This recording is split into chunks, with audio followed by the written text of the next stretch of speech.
Olá, eu sou Jefferson Barbosa e hoje eu vim falar das minhas leituras do mês de abril.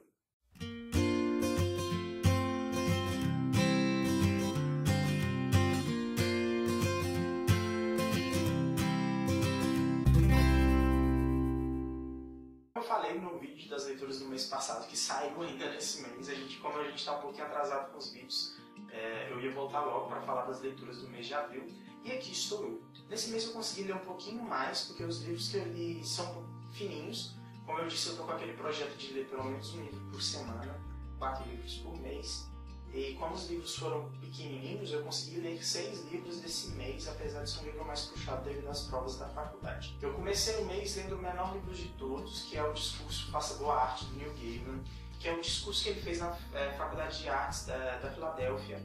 E ele foi chamado para discursar lá na formatura. E ele fala um pouquinho da arte, um pouquinho de erro, de ser artista. E é um discurso interessante, é um discurso rapidinho de 15 minutos. E eles transcreveram isso para o livro. Entretanto, como seria algo muito pequeno, e como envolve a arte, eles trabalharam muito bem a questão da diagramação, a arte conceitual do livro, que foi feita pelo Chip Kidd, se eu não me engano. Entretanto, eu não gostei muito, para falar a verdade. Gostei do texto, gostei bastante das ideias do Neil Gaiman, mas a diagramação do livro não me agradou bastante. É um livro interessante para ler, uma leitura rápida, agradável. Entretanto, a diagramação do livro me deu uma agonia. Eu acho que eu preferiria ouvir o Neil Gaiman no vídeo do YouTube. Depois eu li Amálgama, do Rubem Fonseca. A Juliana já tinha lido um livro do Rubem Fonseca, que é aí Do Meio do Mundo Prostituto, Só Amores Guardei ao Meu Charuto, que inclusive tem resenha no canal. Vou deixar o link na descrição, ou senão você clica no izinho aqui de informação e tem um videozinho para você assistir.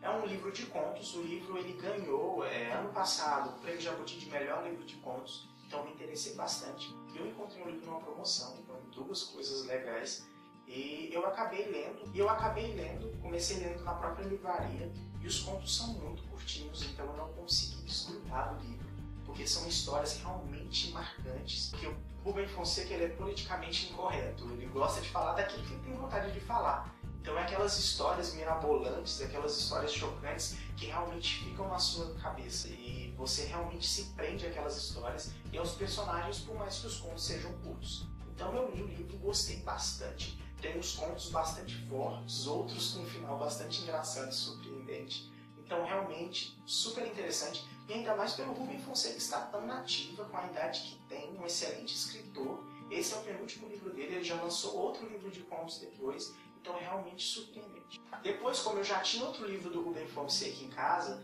Histórias de Amor, eu só fui dar uma olhadinha no livro, nos nomes dos contos, porque esse livro ele tem menos contos, só são 7, então os contos são maiores. E aí eu me deparei com um terceiro conto que se chama O Amor de Jesus Cristo, que esse livro chama-se Histórias de Amor, do Rubem Fonseca. E eu achei o título bastante interessante. Eu comecei a ler o conto, quando eu vi eu já tinha lido quase as 30 páginas do conto. E é um conto policial sobre umas meninas que começam a morrer num internato de freiras, e 2 policiais vão investigar isso. E eu gosto muito da maneira como ele coloca a literatura, a narrativa policial dele é surpreendente. Eu fiquei morrendo de vontade de ler outros romances, porque ele tem romances policiais, então estou ávido para ler algo desse tipo, gostei bastante. Acabei por ter que terminar de ler o livro, porque eu gostei muito.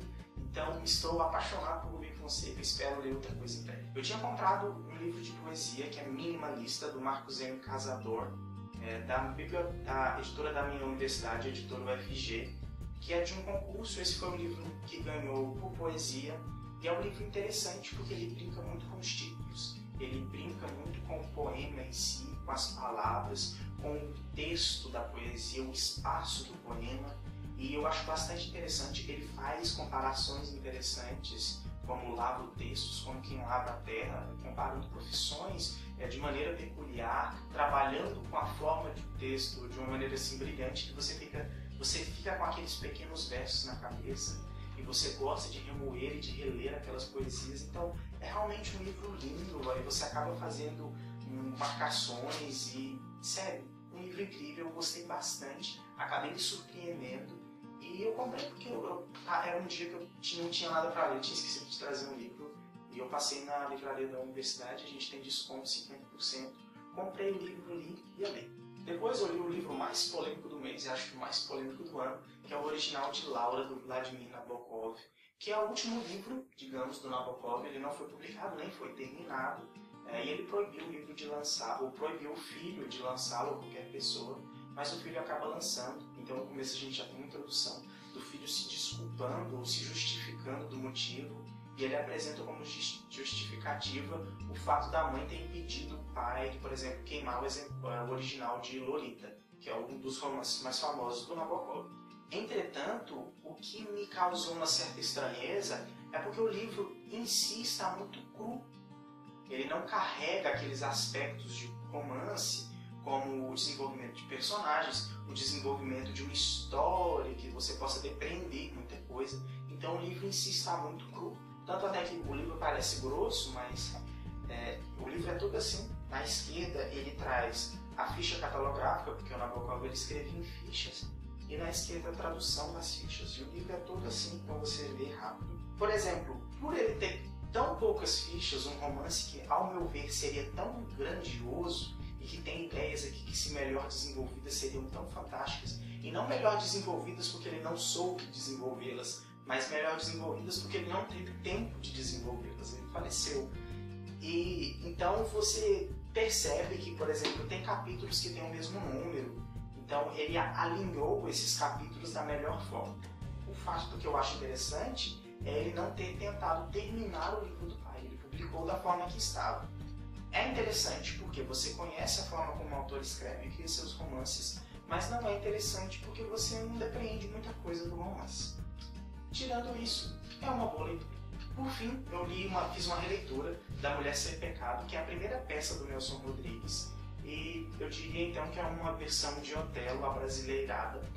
E eu acho interessante, apesar de eu achar os personagens muito planos e muito caricatos em si. É uma peça interessante, um entretenimento legal, mas eu não gosto dessa peça como eu gosto de outras peças do Nelson Rodrigues. Então, A Mulher Sem Pecado do Nelson Rodrigues saiu pela editora Nova Fronteira. Essas ediçõezinhas novas são muito legais e são também econômicas. Então, essas foram as minhas leituras do mês de abril. Espero que você tenha gostado. Espero poder e ter tempo suficiente para fazer alguns vídeos separados desses livros que eu gostei. Então, espero que vocês tenham gostado. Vou amar ler seus comentários sobre o que eu falei ou sobre outros assuntos. É isso. Obrigado e não deixe de se inscrever no nosso canal. Até mais.